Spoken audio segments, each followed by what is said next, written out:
Welcome to the Metal Robot Reviews channel. I'm your host, Tom McKay, and this week I want to answer a question that has been looming over many a fanboy's head for quite some time. It's not typical Avenged Sevenfold, but then again, what is typical Avenged Sevenfold?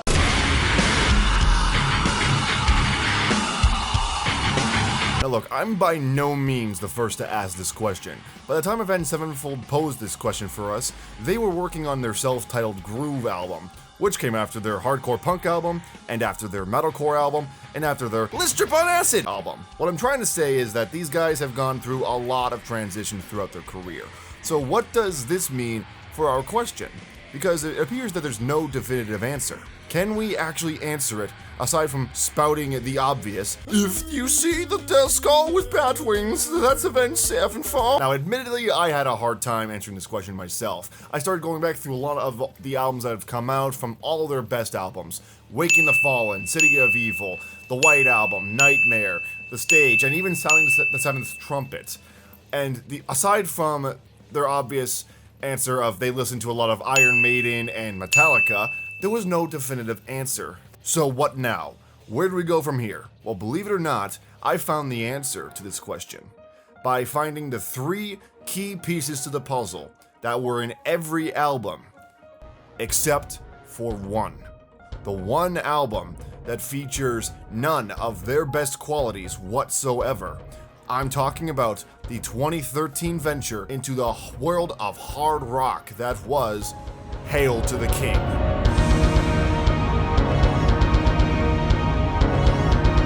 So how did I find— oh, jeez!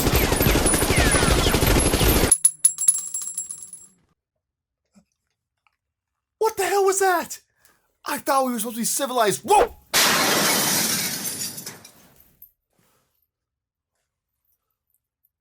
What the shit? Okay, hear me out. I'm in no way saying Hail to the King is a bad record, because it's not. It's still an album written by professional musicians who have proven time and time again they know how to create a hard-hitting album. What I'm saying is, when compared to the rest of their discography, it's one of the least effective albums that they've ever put out. But I mean, that's not the fault of the album, mind. If I was to compare a McChokenpuke burger with a burger from a sports bar, no shit, one's gonna look more appetizing than the other. And probably taste more appetizing. Ugh. Again, I don't hate Hail to the King. If I hated Hail to the King from the moment it was released, I wouldn't have bought a hard copy on release day. What I'm trying to say is that, in my opinion, it's just not reaching the standards that we have set for the band. Simply put, this is not Avenged Sevenfold. But why is that?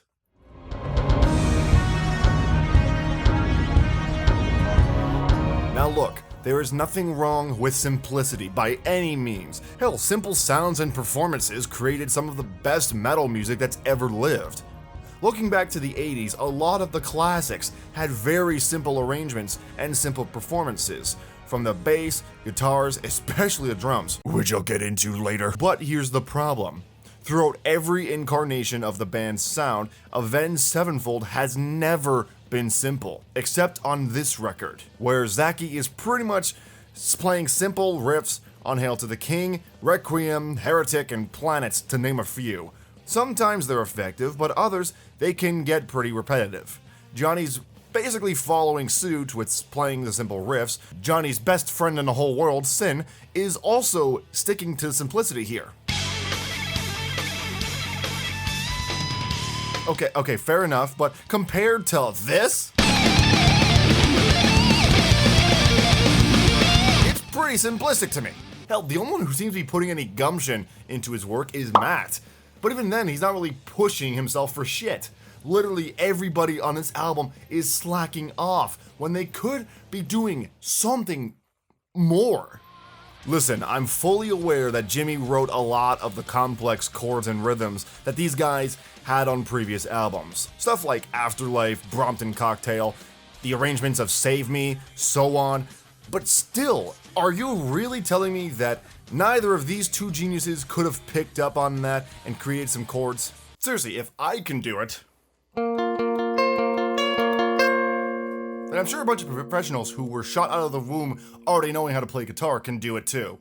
Which brings us to the number one piece of the puzzle. Complex. These guys are complex. They've always been, through every incarnation, putting out complex riffs, solos, drum patterns, everything.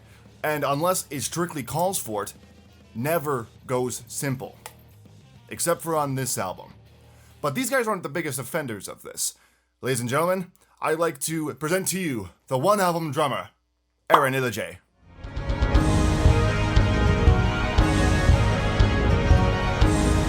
That's right, I'm going there.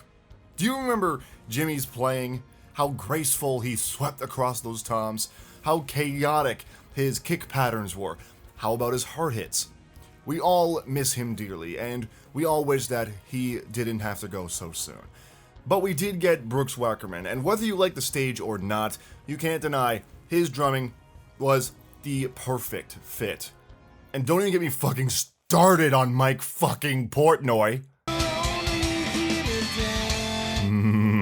That's the good stuff. Well, in between Jimmy and Brooks came Aaron, who isn't a bad drummer at all. As someone who can't play the drums to save his own life, it'd be hypocritical of me to say that he's bad just because he's simplistic with his arrangements. The problem is that Aaron isn't a good fit for the band. We're talking about a band that is used to playing heavy grooves and crazy fast-paced sections. Take a look at songs like Trashed and Scattered, Natural Born Killer, and Goddamn as a few strong examples of this. Now enter Aaron, whose drumming skills are good, but don't reach the heights of the ones that fill in the role before and after him. There's a reason he only stayed for one album. Take a look through most of the songs on this album. He's basically playing the Lars beat any chance he gets.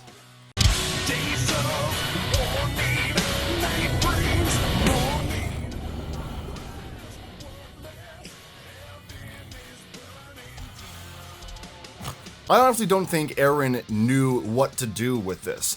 He came into a band filling for a drummer who is infinitely better than him, and he's expected to impress not only the band, but legions of fans. I'll give him this, he did try, and he was trying to fit the style as much as possible, but the only thing that happened in the end was creating something that is lackluster in some places, and downright boring in others. And thus brings us to the second piece of the puzzle. Interesting. Avenged Sevenfold has always been interesting, even as Hail to the King came and went. But there's still one more piece of the puzzle. And this brings us to the biggest fault of the album that everybody has pointed out. How Hail to the King is just one elaborate covers album.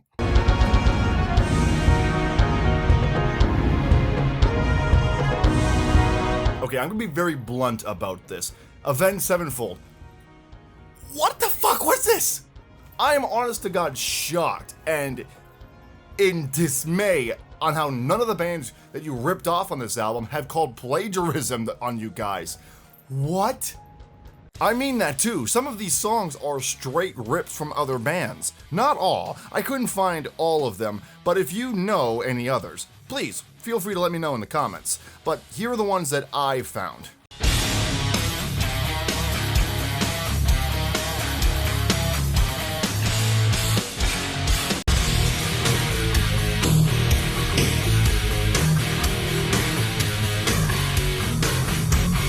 Yeah, actually, that's just underselling it. The whole of Shepherd of Fire is basically Enter Sandman, with a really small budget music video. Seriously, what the fuck was that? Doom Time is just Guns N' Roses if they were a bit heavier, and if their lead singer didn't have a love-hate relationship with the Golden Arches. And finally, This Means War is no joke, sad but true. The whole song.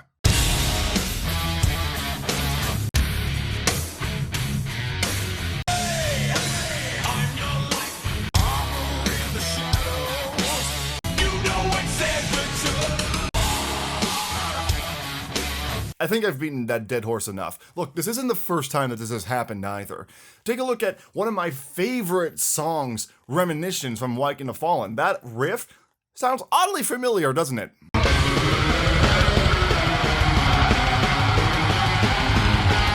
I see a But here, we're talking full songs! Full songs that are...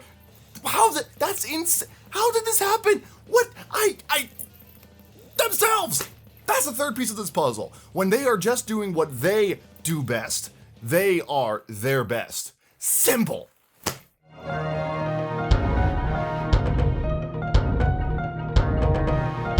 In conclusion, Hail to the King is one of Avenged Sevenfold's worst records.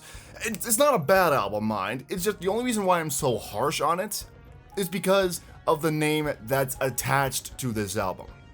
If any other band put it out, it would be easier to poke fun at the copy and paste that was done all over it, but it wasn't any other band. This was one of the biggest metal bands on the planet. This album has the name Avenged Sevenfold on it, but it's far from being anywhere close. They did end up remedying the problems that I found on the stage with the replacement of Aaron with Brooks, and realizing the entirety of the internet noticed the similarities and decided to move away from those problems as quick as possible. In the end, this album answered the biggest question of Avenged Sevenfold by simply being the opposite. So, what is typical Avenged Sevenfold? Avenged Sevenfold is complex, they are interesting, they are themselves. And as a fan, I feel like that's a pretty good description of who these guys are. And you know what? If you like this album, then great. I will not hold it against you. Because really, we can all agree, Avenged Sevenfold is an amazing band who have earned the recognition that they deserve through millions of fans worldwide who adore the music that they put out and dedicate themselves to the band in more ways than one. That's truly amazing.